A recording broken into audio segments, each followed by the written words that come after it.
Bem, galera, bem-vindos a mais um Desconstruindo em Vídeo. Esse é o nosso terceiro vídeo, né? E eu vou continuar aqui e abordar um pouco sobre o que está acontecendo nessas manifestações ao redor de todo o Brasil, dando enfoque, é óbvio, no que está acontecendo aqui no Rio de Janeiro, porque é o lugar onde eu estou tendo mais contato, né?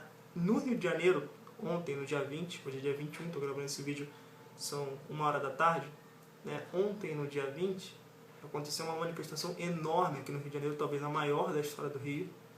Tá? Algumas pessoas apontam 300 mil pessoas na rua, outras já apontam 1 milhão de pessoas na rua. De qualquer forma, era bastante gente. Mas no Rio de Janeiro, esse movimento ontem teve um caráter muito mais violento do que no dia 17, onde houve também uma grande manifestação. Essa manifestação violenta, assim, ela tirou um pouco da credibilidade do movimento que está acontecendo aqui e ao redor do Brasil inteiro. Tirou um pouco dessa credibilidade e isso é muito curioso, assim, porque a polícia ainda não sabe lidar com esses manifestantes que agem de forma mais agressiva, né? O secretário de polícia hoje deu uma declaração, agora há pouco, o Beltrame, secretário do Estado do Rio de Janeiro, e falou justamente isso. A polícia não está preparada, ela não sabe como lidar com isso. É algo muito novo. E também é algo muito novo para os manifestantes, né? A gente tem um histórico recente de manifestações muito curto, assim.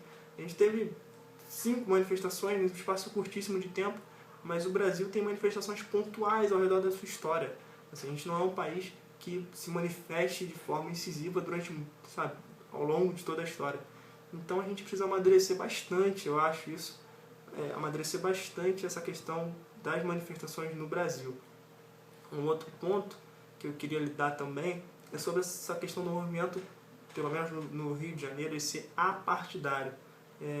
Eu não vejo problema nenhum no movimento ser apartidário. Problema nenhum mesmo, assim. Agora, ele ser um movimento anti-partidos já é uma coisa que precisa ser vista com outros olhos, né? A gente está ali brigando por uma Constituição ser seguida, né? A gente está brigando também, né, por liberdade de expressão, liberdade de escolha sexual e por aí vai.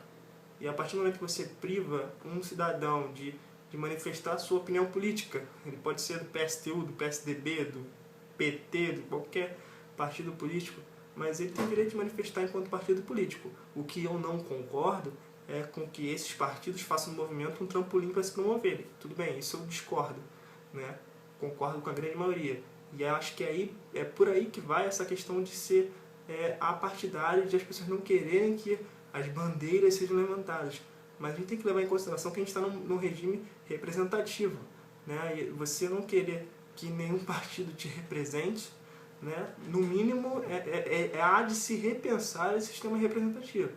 E a gente está falando de uma reforma política muito mais acentuada, muito mais grave. Vamos dizer assim, grave, né? Então, assim, a gente tem que começar a pensar o que a gente está brigando, pelo que a gente está brigando. É por uma reforma política? É sobre corrupção? Educação, transporte, saúde?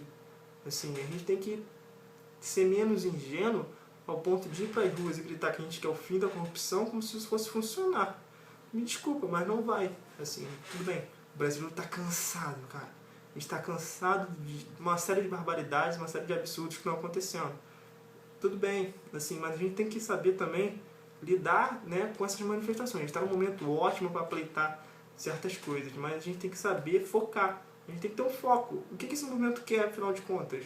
Né? Assim, isso é muito importante. A gente precisa definir, olha só. Esse movimento surgiu com a questão das passagens de ônibus. Conseguimos a redução dessas passagens. Ótimo, bem legal. Agora, o que a gente quer mais, sabe? Uma coisa de cada vez. Não adianta a gente querer melhores condições de saúde, transporte, educação, fim da corrupção. Tudo de uma vez, assim, não vai ter como. Não vai ter como a gente ter uma resposta quanto a isso. E essa questão da resposta, ela vai, no meu entendimento, também vai em consonância com a questão da representação. Assim, esse sistema não tem lideranças, tá? É o que todo mundo prega, o que todo mundo diz. O sistema não tem, esse movimento não tem lideranças. Isso, por um lado, é bom, mas por um lado é ruim também. Você não ter liderança, o Estado não tem que dialogar, sabe? O que esse povo quer, afinal? Cadê essas lideranças surgindo e mostrando, olha só, a gente está aqui pleitando por isso, isso e isso. A partir daqui, vamos pleitar isso, vamos dizer ao Estado como a gente quer que funcione, o que a gente quer que mude, que se altere, de que forma, e vamos dar um tempo para o Estado responder isso. Não adianta a gente ir para as ruas de 3 em 3 dias, porque em 3 em 3 dias não vão ter alterações. A gente vai para as ruas, então, 10 vezes por mês, porque precisamos dar um tempo para essas coisas voltarem, né? Para ver se algo vai mudar de fato. Ir para as ruas só vai ser um cansaço, e a gente vai elevar esses temas de revolta, né? E aí cada vez o movimento vai ser mais frustrante, mais revoltoso, porque a gente não está vendo soluções, mas a gente não está apontando soluções também, né? Isso tem que ser analisado, e isso está se tornando perigoso, né?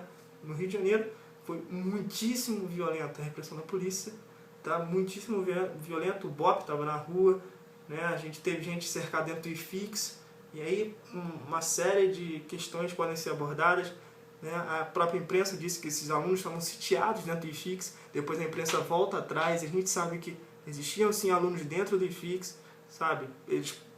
As redes sociais estão aí, sabe? Não tem como mais a imprensa manipular tanto assim, e isso está se tornando perigoso, porque, como eu falei, a polícia não sabe como lidar, os governantes não sabem como lidar, e aí você abre uma brecha para que atitudes drásticas sejam feitas, né? Coisas muito drásticas, muito perigosas sejam feitas com essa justificativa, entendeu? Assim, é perigoso. Eu acho que é a hora desse movimento sentar, pensar o que quer, né? E ir para as ruas só para isso, para pleitar o que ele realmente quer, apontando de que forma e até quando a gente vai querer uma resposta. A partir de que educação tenha uma solução, a gente passa para um outro problema. Mas mirar como uma metralhadora todos esses problemas e corrupção, me desculpa, mas não vai dar certo. Esse é o meu entendimento. Assim, eu espero que vocês coloquem aqui embaixo o que vocês acham, mandem e-mail, fazer o que vocês fazem sempre. Muito obrigado, e vamos continuar tentando entender o que está acontecendo, né? Nem os cientistas políticos estão entendendo ainda o que está acontecendo no Brasil. Não sou eu que vou dar aqui um pitaco, mas eu acho que a gente tem que tomar muito cuidado, porque as coisas estão ficando perigosas, sabe? Tem muita gente se aproveitando desses movimentos para colocar certas coisas em pauta e colocar certas coisas à tona que são realmente perigosas, sabe?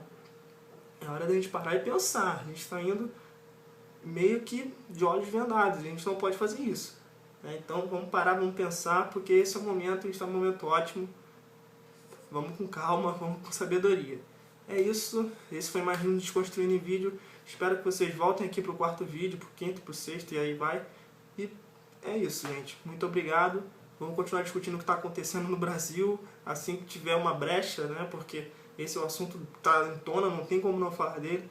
Mas assim que der uma brecha, a gente vai voltar, né, a abordar as coisas que a coluna Desconstruindo abordava. Mas eu precisava aproveitar esse espaço para colocar, né, justamente esses pensamentos na rede, para a gente poder dialogar e conversar. É isso, muito obrigado e até a próxima. Enquadrando, Cinema Sem Preconceito.